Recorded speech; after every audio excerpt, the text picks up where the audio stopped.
Okay, guys, welcome to another episode of Flying Chariots The Rise. My name is Daniel, and this beautiful gentleman you see is also me. The other one is Dustin, and today we have a wonderful guest, and we're already fired up to talk to her.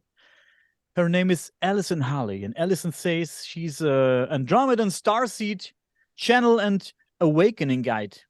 I don't know what all that means, but that's why you're here for today, Allison. I'm Yeah. sure you will tell us everything about yourself and what you do.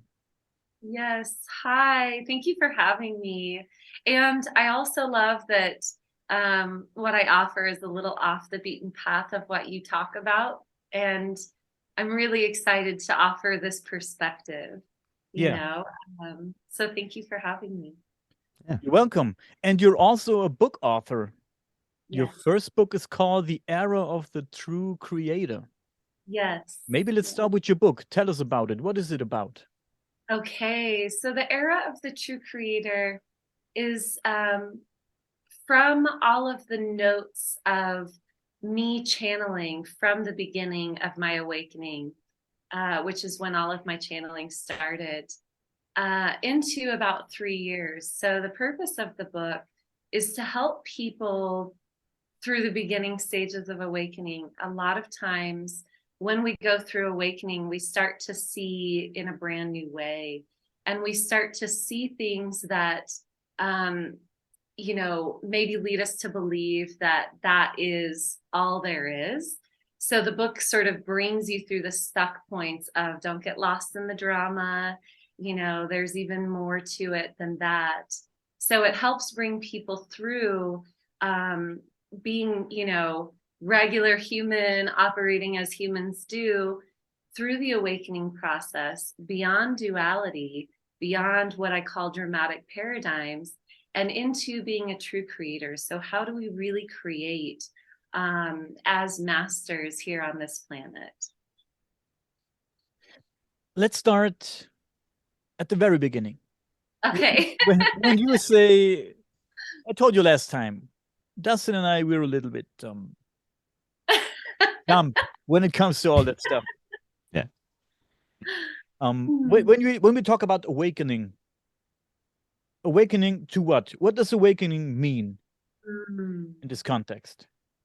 I really love that question.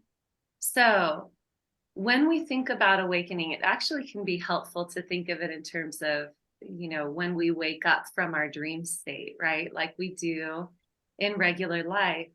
When we wake up from our dream state, we're essentially going from one reality understanding into another one. We go from a dream state where we're perceiving things in a certain way into what we call this waking life, right? So we're perceiving in a new way. When people go through a spiritual awakening, what happens is our energetic selves shift. So a lot of times our chakras open. And what happens when our chakras open is we're actually receiving information that has not been available to us. So we're perceiving based on all of this new information. My awakening, I'll describe my awakening to help, kind of describe what a lot of people experience. So in my awakening, I was actually, I was living a really fun life. But I had a lot of just stuck energy. I didn't realize until later I had a lot of anger. And I was pretty unhappy. I was sick a lot. And but on the outside, I was living a really great life and I didn't know any different. So I owned a women's fitness studio. I was part of a performance troupe locally. I was having a lot of fun. And what happened was I went through the dissolving of a relationship. And that's sort of what kicked off my awakening. Hmm. When something happens in our world that causes, maybe some emotional trauma or things like that, the potential that can happen is it can create an opening for us. And in that opening, new information comes through. And that's what happened for me. There was so much emotional turmoil that my mind had a moment to go, this is not like it used to be, and it stopped. And in that stopping point, new information came through. And really, for me, it was my crown chakra opened very massively. So I started receiving visions. I started spontaneously channeling. And for several months, it felt like I was on psychedelics all the time because I was perceiving reality from a more expanded viewpoint. Um, a lot of people, they see number synchronicities when they go through an awakening, and there's all this talk about 1111 and things like that.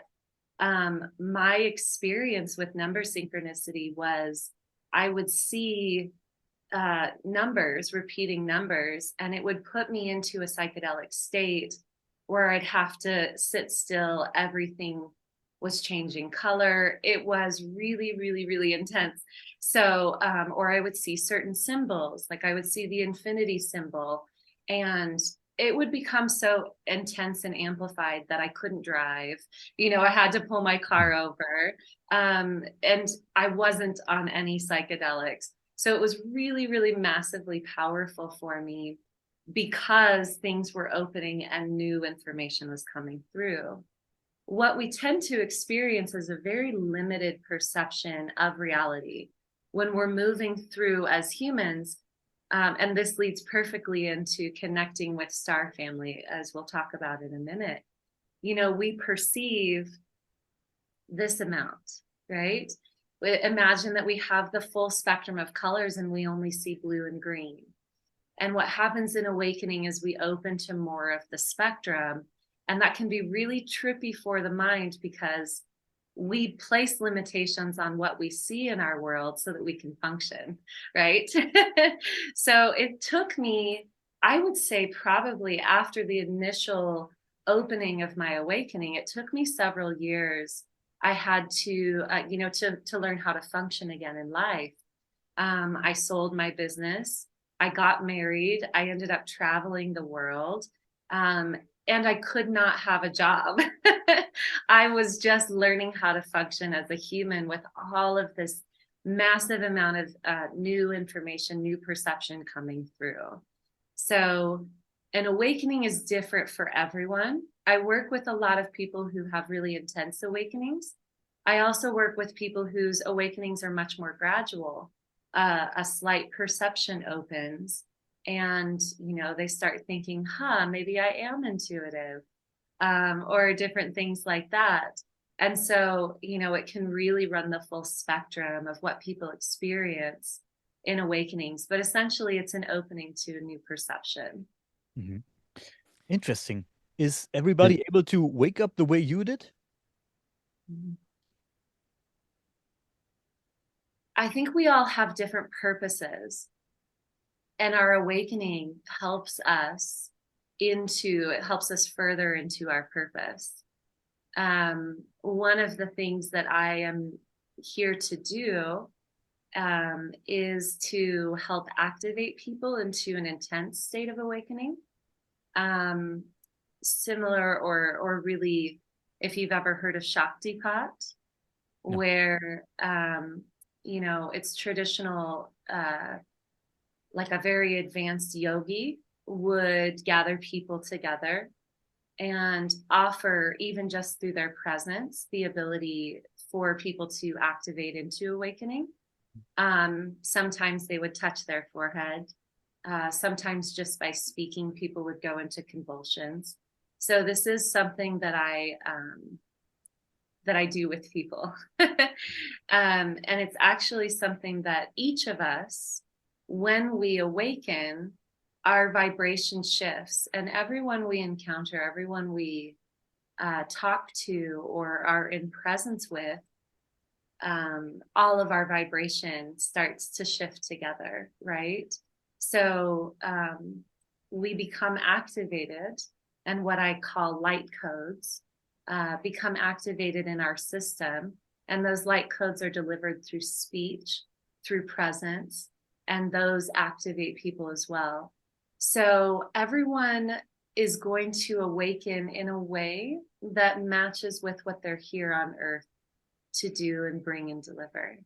So some people, when I was married, my husband said, the bigger they are, the harder they fall. And he was talking about me because my ego was pretty big. And so my awakening had to be a big punch in the face, really. It sounds really magical, but it was really difficult.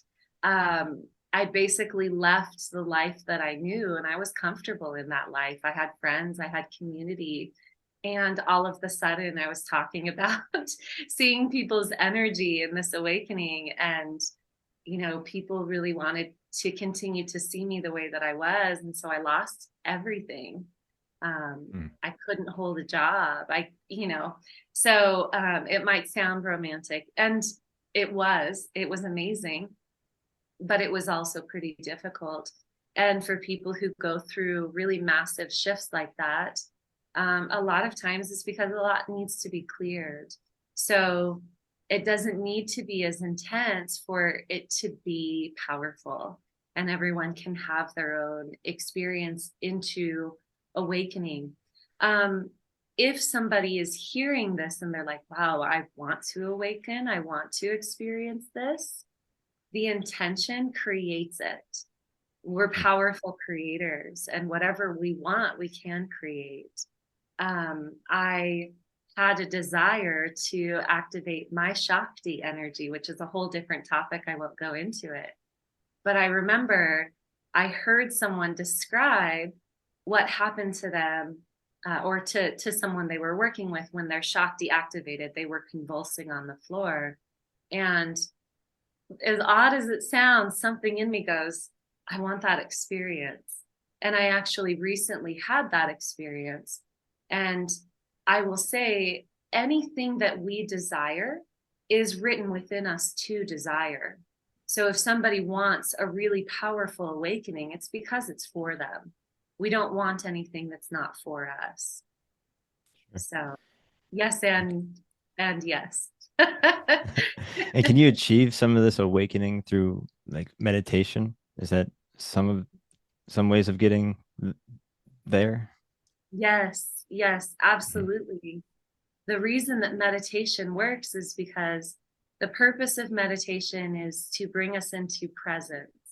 Sure. And when we're in presence, we become the truth of who we are, right? What keeps us from who we are is thinking and functioning on programs and things like that. So when we're in a high level of presence, that in and of itself is an awakening, right? When we're in presence, it's not just sitting and breathing. It's, whoa, there's the fullness of who I am. Oh, I can just be with it. I can just be with it. And that's powerful, So it can absolutely be achieved through meditation. Cool. Yeah. I kind of get what you were saying about almost like steering your destiny. It's kind of like the fact that I had my UFO sighting 2012, and then I dove into this subject so heavily where I'm collecting rare photographs and winning all these bids to get these photographs. It seems like it was meant to be, like, to get all this evidence and then show it to the world online, and going viral enough where Daniel found me to interview me on his German channel. And then having to do this with him, because again, it just like a rock going down a hill. It just went super fast. Like, yes. So again, like, you're right. It's just something that impacted me so heavily where like I wanted to figure out what the hell I saw and get into the subject super heavily and get my name out there. And it did. Like, I did that. It's so cool. Yes. So I can totally see where you're coming from to like steer your own destiny in a sense after having such a impact. Maybe seeing that UFO was an awakening in a sense to me to pursue my life career and doing what I'm doing as a hobby and love for. And I love the way you describe that too, because a lot of people, we're like, what is our life purpose? Or, maybe people want these really intense experiences because we think, well, that's going to help me know who I am and what I'm here to do. And, the truth of it is some people are really just here on earth to play. So there's a lot of different, everybody's got a different purpose. But the people who are looking for their purpose are often looking for it because they know that there's something really that they're really meant to do, right? And here's how we know our purpose. We're just compelled. We're just compelled, right? You guys have already, just in the past 22 minutes or so, I can talk about this all day, every day, right? These experiences. I love it. It's a stream of light that just comes through me continuously. And the same for you. And I love that it happened in 2012 for you, because that's when my awakening started as well. Oh, cool. In 2012. And, it's just so beautiful how these things happen. And then we become almost obsessed or compelled, or it's all we want to do. And it's follow that, follow that. That is your purpose, right? It happens naturally. And those desires, I think a lot of people in the spiritual community, they might get worried about desires because there's this idea of, some sort of the right path. There isn't a right path. There is whatever you're compelled toward in your pure form is who you're meant to be and what your purpose is. So I teach a lot on life purpose, so I really wanted to plug that in. But yeah, thank you for sharing that, because it's so true. You just can't help it. We're like, I want to do this all day, every day, Exactly. That's what our goal, me and Daniel's, is actually doing a podcast for a living and get money off of it and just talking about the stuff that we love and find interesting. Yeah. Well, what you offer is very, very important in, so what I've seen, what I've channeled is that we are coming into an age where the connection between our star family and the human race is meant to be very, very like normal. It's meant to kind of be normalized, right? Instead of it being something that only a few people experience, it's actually going to be something that it's almost an anomaly if you don't, right? Because the connection, there's so many ships coming to the planet, and humans are evolving and shifting to where we can see that. We can see them more frequently. We see physical, and we also see in multidimensional layers, because we are shifting to opening that perception. And so the work that both of you are doing is so, so, so powerful. And it all weaves together with, it's just perfectly timed, Yeah. Yeah.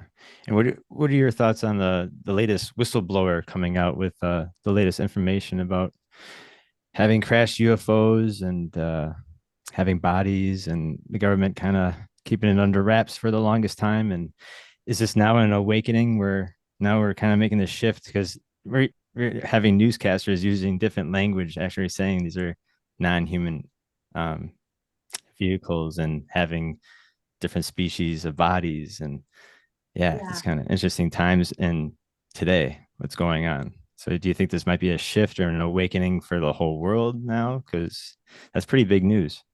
It's huge news. Yeah. The way that I feel about it is sort of twofold. One, there's no accidents. So when they start sharing this information, part of it is manipulation, right? Because they could have shared it before. So sometimes it's manipulation to share and the timing of it. And that manipulation has to do with, sometimes it's to distract from other things that are happening. And at times it is, oh, look, we're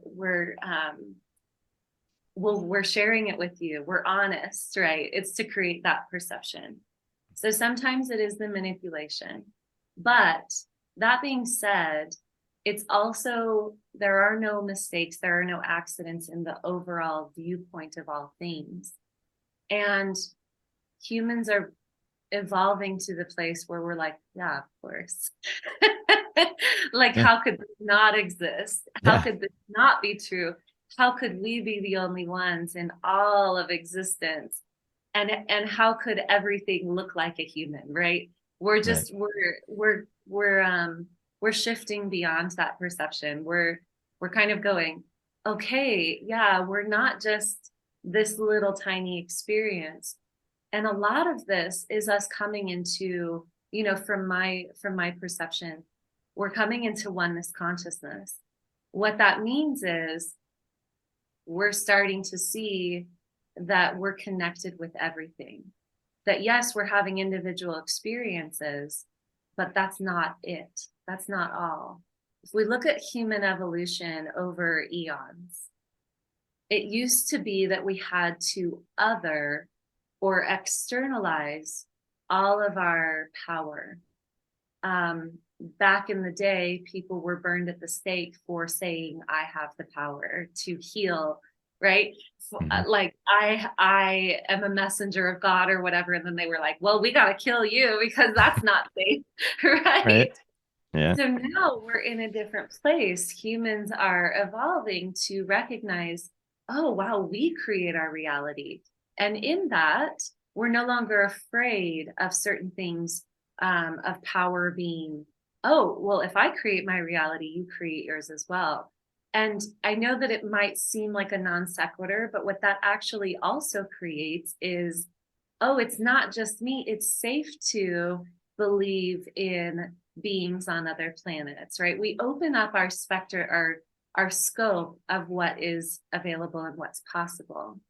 Mhm. Also, the vibrations of the planet are shifting to now where it's sort of like we're turning on a light switch in a room, like a gradual light switch, right? So we are going to see an increasing, and we already have, an increasing number of whistleblowers, discoveries, things being given to the public because the lights are coming on. It's always been, and we have not allowed ourselves to see it. And we have not trusted ourselves with this information. It would sort of be like a baby with a bomb, right? But now we recognize the level of, we recognize our capacity.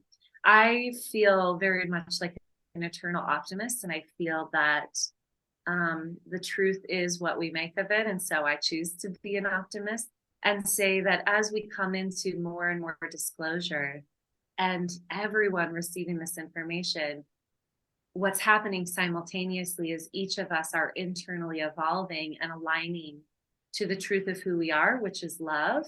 And therefore we can receive this without blowing up the planet and each other and,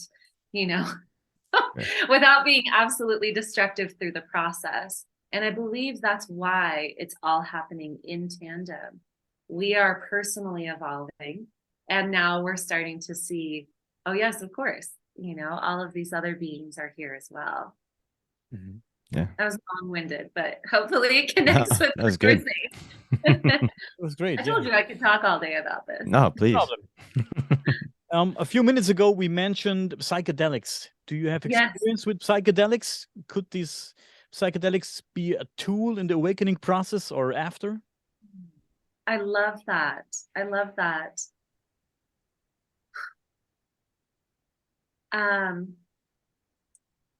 Sometimes I have to pause because I get a lot of energy moving through me. Problem. So, and when I'm happy, it's like, bing, So my experience, the beginning of my awakening, I was very completely sober, no plant medicine experiences or anything like that. For me, that was really important so that it was sort of a validation, right? For a lot of people, their awakening starts with psychedelics or plant medicine, even if it's accidental. Some people, they go to a party and they drop acid and all of a sudden they're like, I'm God. And we're like, yeah, like, let's also steer that, right? So that it's not like myopic, right? But what plant medicines do, what psychedelics do, is they open up what was previously closed. And remember, an awakening is perceiving more of the spectrum and the fullness of who we are, which is all of it, and so if we, upon birth, we're sort of trained into like this is a cup and my name is Allison and we're separate and all of this, right? But actually, when we're born, our experience is largely psychedelic, and we're just trained further and further to perceiving smaller amounts of things so that we can function and train ourselves into this society. So when we partake in psychedelics as adults, then we're reopening the larger perception of what is, and we're also gaining the spirit of that plant and the communication through that plant of that plant's perception of reality, right? So plants, they, when different plants have different perceptions of reality and they have different purposes, and so we get to commune with those and receive insight from those specific plants. I am really in love with plant medicines recently because as a starseed, I had such a resistance to earth and all earth-based modalities for a very long time. In fact, I didn't trust it. And in a recent, very recent, I would say, so I've been part of 2 ayahuasca ceremonies in my life. And I had one, I was part of one in just maybe 3 months ago. And in that ceremony, ayahuasca is so loving, and it took out this whole program from my body that was actually, I was shown it's from the government, and the government implants us with these programs to tell us not to trust nature. And I was shown that that's why I didn't trust plant medicine, because the government created a vibrational implant telling people not to trust nature. Because if we trust nature, then it's heaven on earth, right? Sure. Nature works with itself. Nature, our return to nature is our return to the consciousness of the Garden of Eden, where everything is abundant and we are in perfect harmony. And so, yeah, so now I love plant medicines and I work with several actually on a very regular basis. Okay. One that I think both of you will love is called Sananga. And Sananga is an eye drop that's made from a shrub. And this shrub is, boiled down and distilled into a liquid that you put into your eyes, and it actually opens up and clears the pineal gland. So I've been working with that one a lot. It stings like crazy. It feels kind of scary if you worked with it. So I would recommend working with someone who's familiar with it. But it also, on a physical level, can improve your eyesight. It helps with stigmatisms and things like that. But it activates the ocular nerves and the pineal gland. It works with that whole system, cleansing and clearing. And it was anciently, or traditionally, I don't want to say anciently, but traditionally used to help with hunting and things like that, to create night vision. So I love working with that one. Wow. But yeah, there are so many different plants that we can work with to help open up and activate those channels within our human systems. Yeah. Even the psychedelic mushrooms have a long history with humans. Even like our thought process is a theory that Homo erectus found mushrooms and started eating them to increase their brain power, not knowing that it would increase their brain power, but creativity and other things. But yeah, again, we have such a long history with plants, especially fungus. Yes. And there's even other fungus that it's just amazing what fungus can do. Like even in the jungles, it has its roots ties to other trees, and then I guess they can communicate.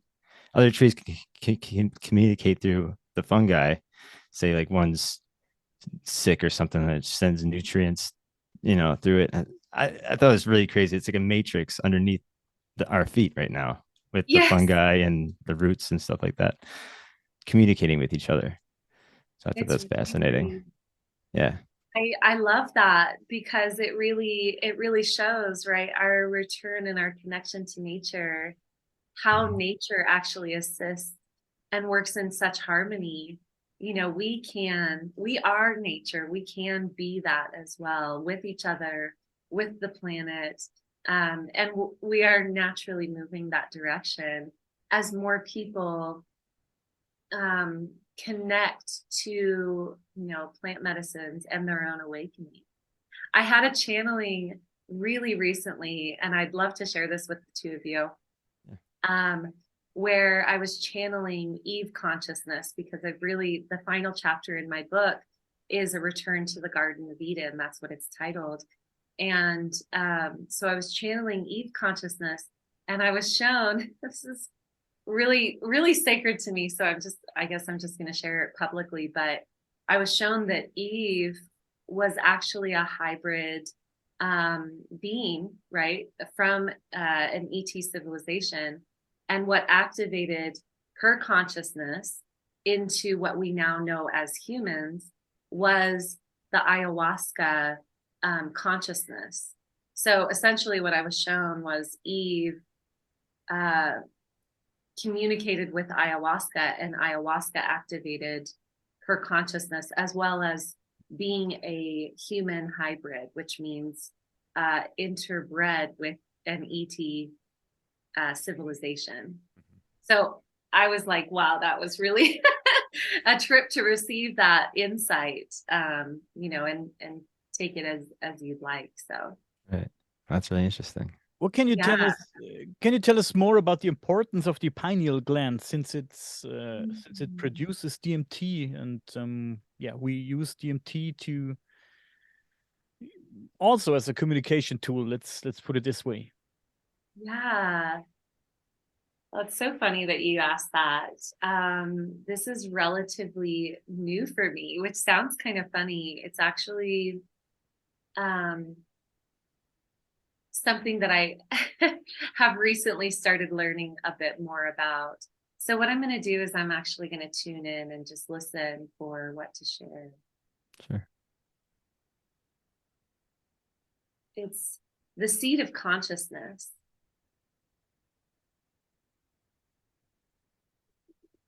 It's our multi-dimensional communicator, right? So it's sort of the ability to translate among multiple dimensions. So it is the center in our body where, let's see, what can I communicate? How can I communicate this? It's a portal, right? So it's sort of like the elevator that can take us to many different places, like the Willy Wonka elevator, right?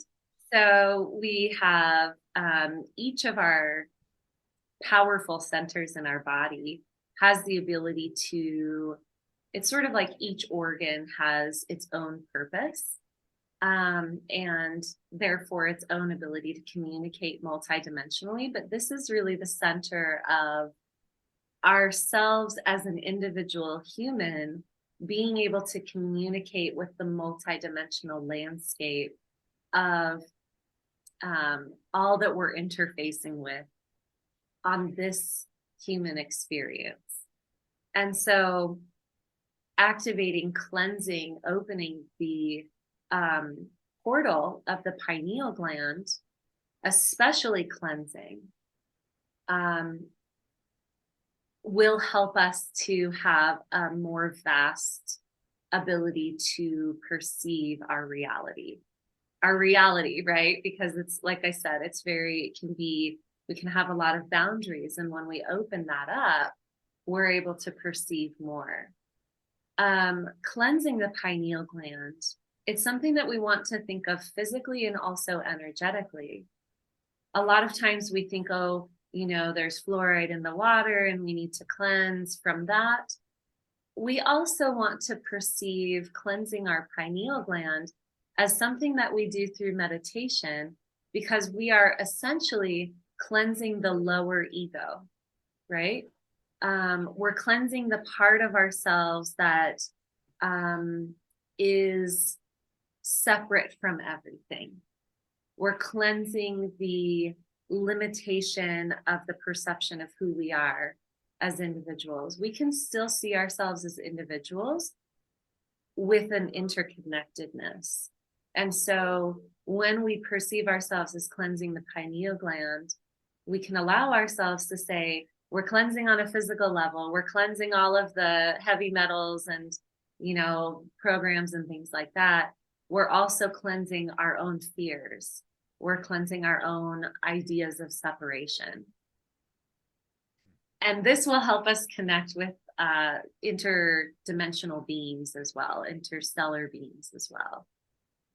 It's interesting that I know a few people, friends of mine are using DMT, have their experiments with it. And a lot of people, when they use DMT, they talk about a grid pattern they see. Yes. And I had an experience similar to that without using DMT or any other psychedelics. I never did any kind of psychedelics ever. And I was with my friends, and they used DMT. And I was with my friends at a conference, and when this conference has ended, we were laying at the in the grass, and it was a very bright and sunny day, and I was laying on my back and on my towel, and I closed my eyes, and I didn't sleep. I know for sure that I didn't sleep. I was not asleep. And suddenly I saw this grid pattern coming from the back of my head. It felt like it was coming from the back of my head. And I realized there's something strange. This is not a dream. I'm awake. I could have opened my eyes every minute, every second, if I wanted to. But Yeah. I did let it happen, and I saw this grid pattern coming from the back of my head, and it turned like this, and it's like a movie intro or something like that. It turned, and it got in front of my eyesight, and I saw this grid pattern. I think it was, I don't remember. I told it, Dustin. I told you the story. Was it blue, or was it, I don't know if it's blue or red? Yeah, blue. I think it was blue, and yeah, this grid pattern was there, and then it disappeared, or I don't know, looked different. And then I saw a scene like from a science fiction movie. It was very strange. I saw something like a window, and guys, everybody knows I'm an absolute skeptic when it comes to all that stuff. People know that, especially people in my German podcast. They know I'm very skeptic when it comes to all that stuff, and it's funny that stuff like it always happens to me. And I saw this I saw the thing looking like a window. It looked like you two guys. It looked like somebody's looking out of a window, and I saw this strange figure, and it had a head, and it had the head had a shape of, if you put two plates on top of each other, like a UFO shape. Yeah. Like the UFO which is right behind me. And it was the head, and a very thin and long neck, and no chin, a very small mouth, small eyes, but it had facial impressions. I would say it had facial impressions. And on his head, there were these, not horns, but some three, I don't know, horn-like things. Spikes. Yeah, not spikes. It was different, but doesn't matter. And this dude, it seemed like it was looking out of a window, and everything was very blurry. It was not a crystal clear picture, but I saw a being looking like I just described it. And I'm not sure if it was a window, but to me, it looked like a window. It was lurking out of the window at me like this. What is this guy doing here? He was looking at me like, not happy to see me. He was like, what are you doing here? Like an old woman looking out the window, seeing this tattooed guy walking around. Where's this guy? He's sneaking around my house, this hoodlum. And he was looking at me like that. It's exactly like that. He was looking at me like, what are you doing here? I'm keeping an eye on you. And I did not only see this one creature, I saw other beings walking around in the back, like on the street. They were just walking, not taking notice of me, but just walking around like you would see a scene if you look at the window and watch the city life. People walking around back and forth. Yeah, it was very strange. And then I opened my eyes. It was very freaky, and I was scared a little bit, and I opened my eyes, and it was gone. It was suddenly gone. And I didn't tell it to my friends, but a few days later, these two guys. I have another podcast with these two guys, a German podcast project. And then I told it to my friends, and they said, "Yeah, it's normal. It's normal if you take DMT and stuff like that." I said, "I never did." But they said, "Yeah, but you're around us, and maybe you catch some vibes or something like that." Whoa. But then I was at home 2 days later in my bed. 2 days later, I was laying in my bed. The lights were on, and I saw this grid pattern coming again, and a similar scene started, and then I opened my eyes. Not again. No, not this time. Not again. It's too freaky. It's just too freaky. And this was not a daydream. At least Weird. I'm pretty sure it was not a daydream because I was wide awake, and it was a strange experience. Yeah, very strange. What do you make of it? What I make of it, I'm that kind of person. I say, I don't think about it. It happened. I found it very interesting. I don't know where it came from, and I will never find out where it came from. So I'm not breaking my head over it. I try not to think about it too often. If it happens, it happens. If not, if it happens again, I will have my eyes closed. I will leave my eyes closed, and I will try to get the most out of it I can. But if it's never happening again, I'm not mad too. So why would I break my head over something I will never explain? Right. Yeah. Wow. Again, it's very interesting. If you're open to it, I'd love to share my perception and understanding of that. Yeah, sure. Please. So what interested me was the grid work. Would you say it's like an electric blue? Almost like I would say it was like from a comic or a science fiction movie. Maybe you watched Tron, the movie Tron. Everybody knows Tron. It's like Tron. Okay. Yeah. It was Tron like. I'm a big fan of this movie Tron and the movie. Yeah. I love it. And yeah, it was similar. It looked like the coloration was very neon, like like very over the top, like very glamorous. Yeah. So what's interesting about that is I've also seen the neon blue grid, or what I like to call matrix. I've seen two different colors. I've seen the gold level and the neon blue. And we have this idea that the matrix is like, whatever we perceive based on the movies, but matrix really just means the structure that we hang reality on.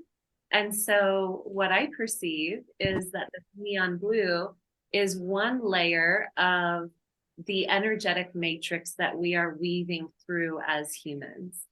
And when we perceive on that level, we're actually able to cross the barrier of what we perceive of normally as truth. And this is our interdimensional contact, right? And I love that you brought that up, because this is kind of what I wanted to speak about with both of you is, that yes, we have these physical visitations and these beautiful starships, and we have physical bodies of interdimensional, interstellar beings. And most of the communication between beings on this planet and beings that live elsewhere, it is interdimensional. It is between dimensions, right? We have this 3D perception that we have right now, but most of my communication with Star Family is on a dimensional level, meaning that I channel and I tune myself into something beyond the physical, and I'm able to then perceive, right? Because a lot of these beings, they're not on the physical dimension. They're on other dimensions of reality. So by tuning in, by opening our perception beyond the physical, we're able to connect with interdimensional beings and have those perceptions. And so really what you had was a window into a new dimension. And in that window, those beings, I've had this in channeling actually. One time I connected to,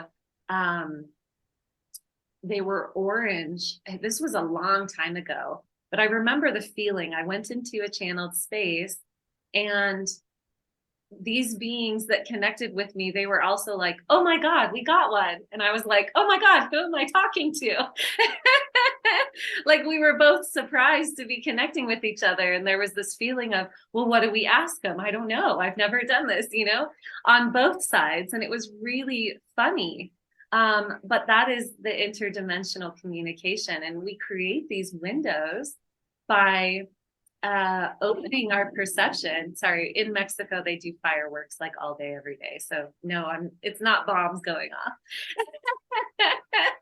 So the firework, you'll probably hear more, but we open our perception beyond the physical, and we are able to then meet on that layer of reality, right? So it's sort of like this Zoom call. The Zoom platform is the conduit that each of us can meet while we're in different physical locations. And the majority of the interstellar connections that I have are on frequency levels and not necessarily within the physical. So although I have seen starships, it's very, very, very common for me to connect on an interdimensional level with these beings. And I love that you described an actual window of perception, right? You opened up a dimensional window where you were able to see in a different place. And they saw you and they were like, dude, what are you doing here? Yeah. I was just about to say that, like, damn, you tripped those guys out just coming into their environment. Like, whoa, the hell is this guy? Yeah. Like all these tattoos. They were freaked out by me, right? They were freaked out. That's awesome. But the whole time I wasn't scared, so it was interesting. I was observing it. It was interesting. It didn't feel bad or so. But like I said, the second time made me a little bit nervous because it happened again. Yeah. I was wondering why. But if I try to recreate it, it never happens. Sometimes I'm lay down in my garden in the grass and I try to relax. I'm doing a lot of meditations and listening to hypnosis and stuff like that because I'm very stressed out person. Let's put it this way. My days are packed with stuff that I have to do, work, and try to relax a lot. And if I try to recreate it, it never happens. I never can bring that back. I don't know. I don't know if it's possible, but if I can't do it. No, again, that's kind of reassuring too to hear what she just said about her experience with the grids and that window and having those guys look at you all crazy. That's awesome. Yeah. The interesting thing is that I was never interested in doing DMT. I was offered DMT a few times and I always said no, I don't want to. Sure, I would be interested, but I don't think I will ever take it. But yeah, it's interesting that I experienced something like that without doing DMT. Yeah, absolutely. Maybe my brain, my pineal gland produced enough to open the window. But what triggered this experience and what triggered the output of DMT? And that's the interesting question. What triggered it? Why did it happen? Why did it happen in this instance? Why 2 days later again? What's the reason for it? That's interesting. My perception of that is it's sort of like when we try to meditate versus being able to just be in the meditative state. And that's confusing, right? It's confusing to our minds to relax. A lot of times we talk about surrender in spiritual communities, like, well, you need to surrender it so that you can, move into it. And people are like, how do I surrender? Will you give me a step-by-step process? Right. And that is absolutely the irony of surrender, because surrender is letting go of the mental processes. Surrender is being. But our mind is so strong in this reality. Our mind is built to reinforce the reality that we were trained into. That's the funny part of the mind. So when we try to do something, it's often coming from the mind. Our mind is like, I'm going to try and re-enter this state. I'm going to try and perceive UFOs. I'm going to try and connect with my star origins, right? It's the trying that trips us up. When we can just be, everything happens. We are naturally perceiving reality as if we are on DMT. It is who we are. It's how we're built. We are psychedelic when we're born, right? It's who we are. And so when we reach those states naturally, it's simply because we're not putting up resistance. We think that we're moving through reality very relaxed, but actually we're just living in resistance all the time. Resistance, it takes a lot of energy for our mind to continuously reinforce what we've trained it to believe in the past. When we can reach presence, we're not constantly reinforcing, we're not expending all that energy. And that puts us naturally into that DMT space where we perceive everything that we've ever wanted to. Yeah.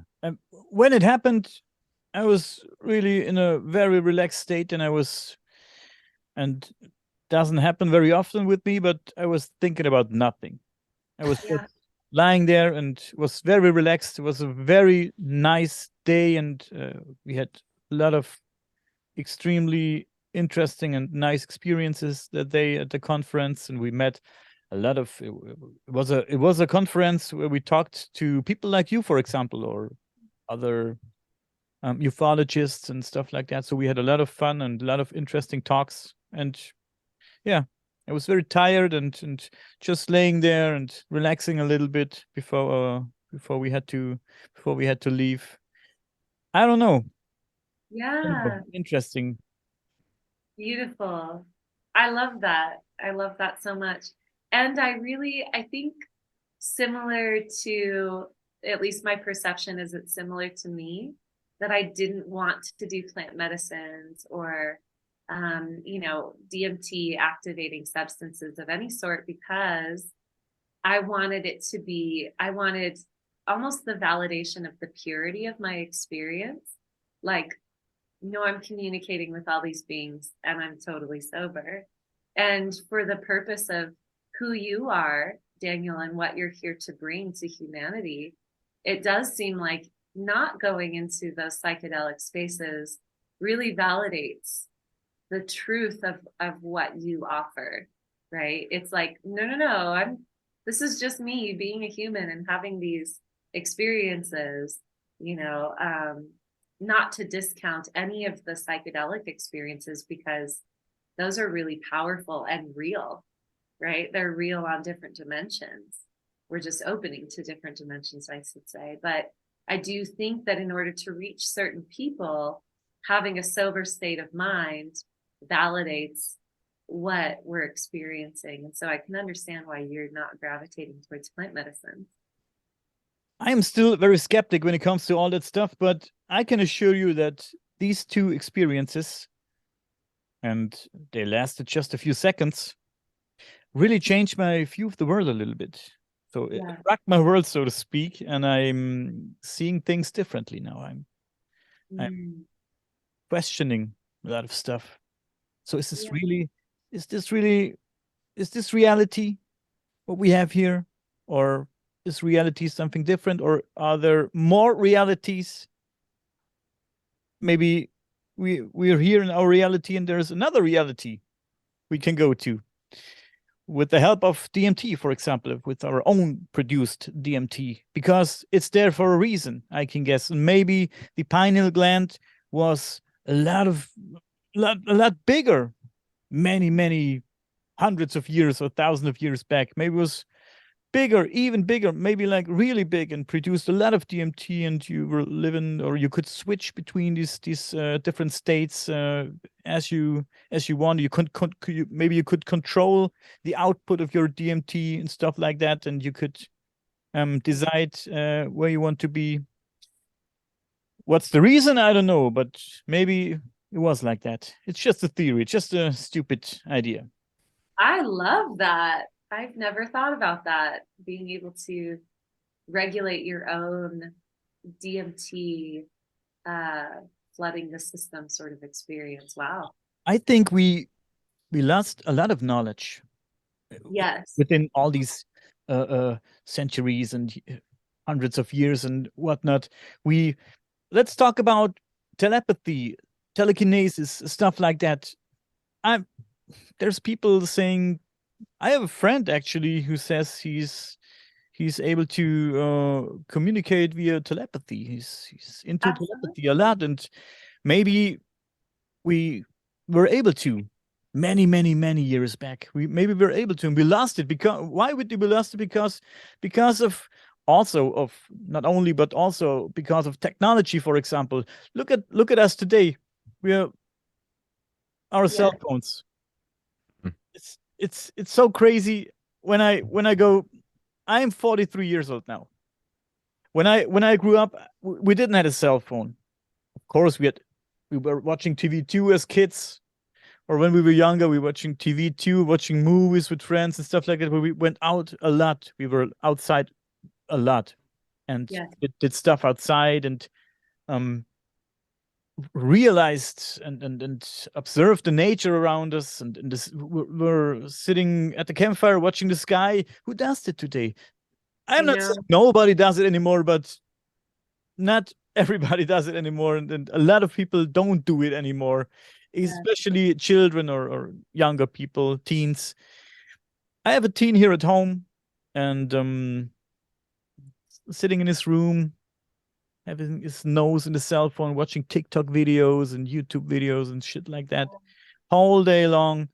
I say, don't you want to go outside? No, I'm lazy. I'm just checking my cell phone. And so this thing is thinking for you. It tells you what to do. It tells you what to watch next. Everything, Instagram, TikTok, everything is created. And it tells you what you should do next, so that you don't have to think for yourself. So watch the next video. It's only 10 seconds. Watch the next video. Then watch the next video.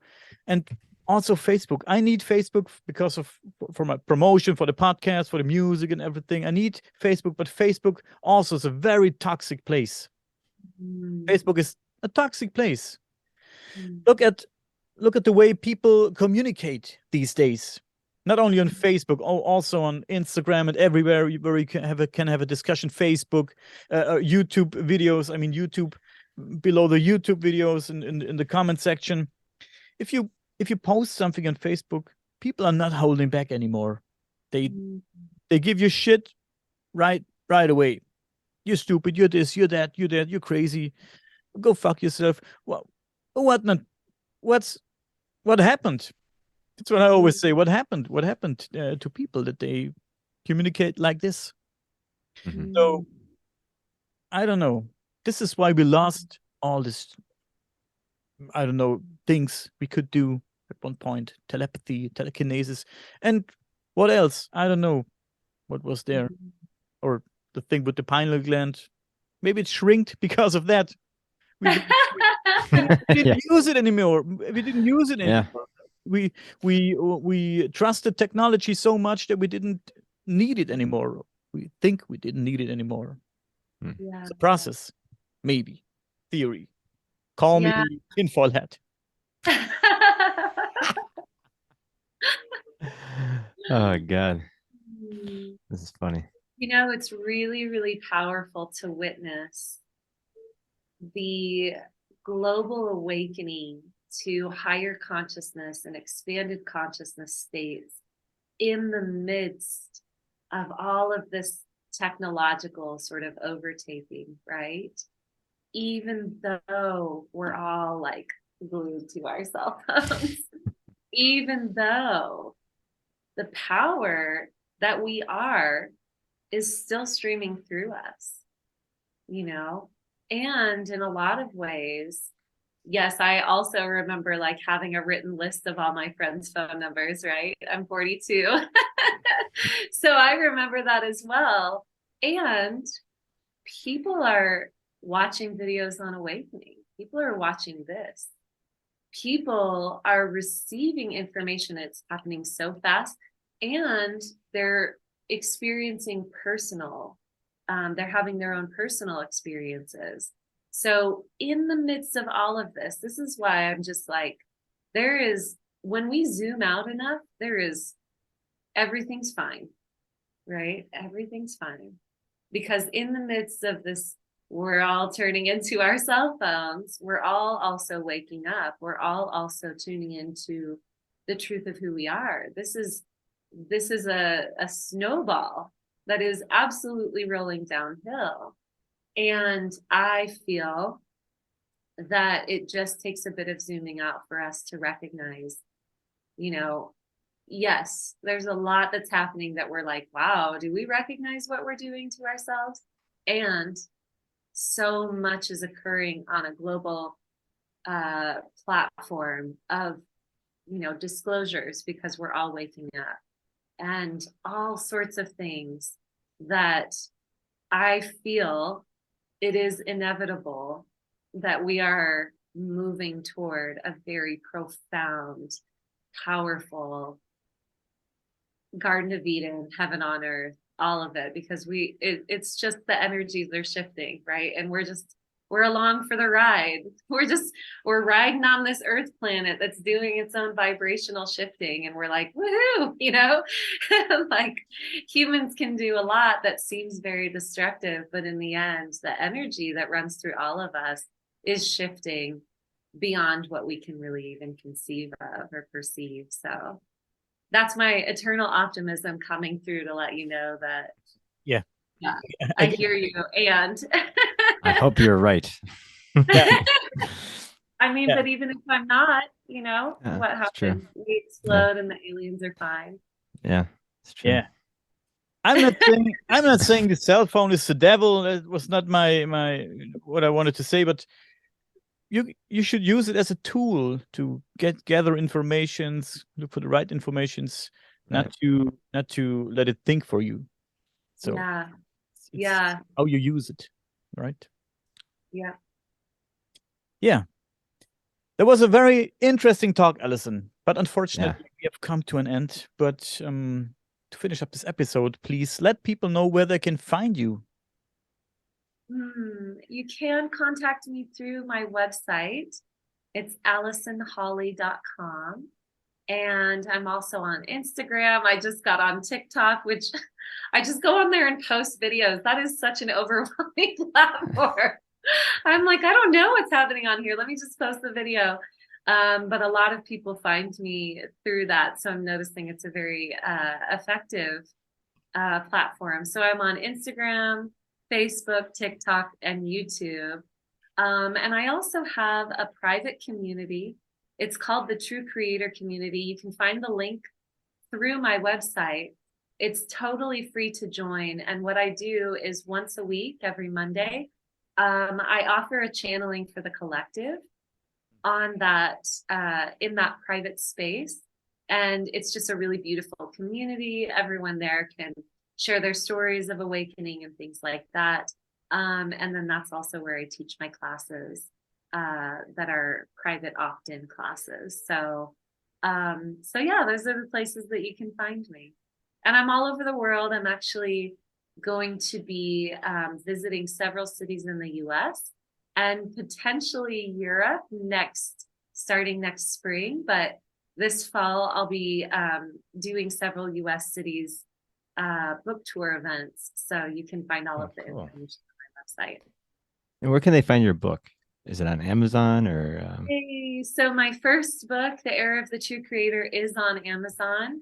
My second book, Ecstatic Playground, will be available on my website and Amazon and in select bookstores in mid-July after I do my book launch. So my book launch is going to be July 9th, and that's online. Again, you can find information on that on my website. And then after that, it will be available on those different platforms to order. Cool. Yeah, we definitely have to have you come back and maybe promote your newest book, or we could talk more about that when it does finally come out, and or just have you back in general, because we like to match up other people who are in the same field and just have a group talk and kind of bounce off each other and stuff like that. So would you be interested in something like that in the future? Absolutely. I would love to. Thank you so much. Yeah. And Sounds it's so cool. much fun talking to you both. That's Thank you. awesome. Okay, Allison, please stay with us for 2 more minutes, okay? Got it.